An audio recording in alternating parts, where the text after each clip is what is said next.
So Hitler started, one of the things Hitler started, it's a very strange story in many ways because Hitler was obsessed with order and cleanliness. He was a very orderly person.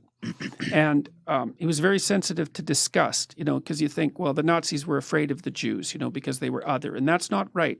What's more accurate is that especially Hitler, he was very sensitive to disgust. That's what it looks like. And if you're disgusted by something, then you want to eradicate it, right? If you're afraid of something, you want to run away from it. If you're disgusted by it, you want to burn it to the damn ground. You want to get rid of it.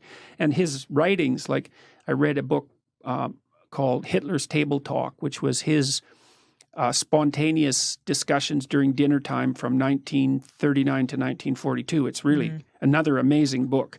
And we had been doing some work inspired a bit by Jonathan Haidt, who's done a lot of work on disgust and the relationship between trait personality. And I was reading this book at the same time, and it was just unbelievable how often Hitler referred to the people he was eradicating, the Slavs and the Gypsies and the Jews and all the people he went after, as parasites and as rats and as insects and all of that. So they were kind of put into that category. And here's a horrifying part of that story. Like when Hitler first came to power, he put in a lot of public health initiatives, including mass tuberculosis screening, which actually turned out to be a good thing. And at the same time, he went on a beautify the factories campaign. And so he convinced the German factory owners and so forth to increase the levels of hygiene in the factories, to get rid of the rats and the mice, to plant flowers out front, to make everything look neat and orderly. And the insecticide they used was Zyklon. Well, Zyklon, to eradicate the rats and the insects, Zyklon, a slightly different formulation, was the gas that was used in the concentration camps. And so Hitler went from cleaning up the rats and the mice in the factories and the insects, and then he went into the mental hospitals and started cleaning up in there. And then it just went broader and broader, again, sort of one step at a time. And the Germans had plenty of reason to be resentful and hateful because, think about what they went through. We can't even imagine it.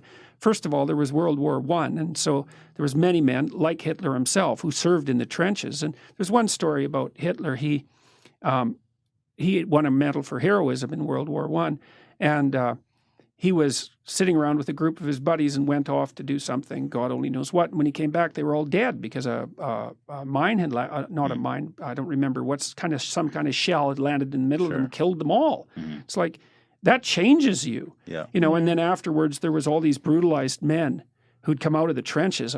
You just can't imagine what it must have been like in the trenches, especially if you're there for like a couple of years. You aren't the same person. Get out of there, you're unemployed, your country's in ruins. Then the hyperinflation hits, and every single person in Germany who ever saved any money at all is flat, bloody broke. And then there's a communist revolution brewing in Russia, and it's like, it's hell. And the Nazis came along and said, well, not only are we going to restore order and greatness, but we're going to bloody well tell you whose fault this is. It's like, and Hitler, I've studied him a lot trying to understand what happened, and Hitler was, Carl Jung called him the mouthpiece of the collective unconscious of the German people. So you imagine there's all this resentment and hatred brewing underneath the surface, and all this chaos is there, and the desire for order is like clamoring in everyone's minds. And Hitler comes along, and he's a very powerful emotional orator, and he's watching the crowd, and he listens. And when he says thing A, nothing happens. When he says thing B, everybody roars. And so he takes note of that. And it's not even conscious exactly, right? Because he's being molded by the crowd. And so they roar. And so so that's a reinforcement. That's a reward. And so then he goes down that line a little bit farther, and they roar some more, and then he tries something else, and it's silent. It becomes what they want. You bet. Exactly that, man. He acts out the dark desire of the mob. So he becomes the embodiment of the dark desire of the mob. And that's partly why he had the charisma. It's right, because there's this unconscious fantasy brewing in the back of everyone's mind.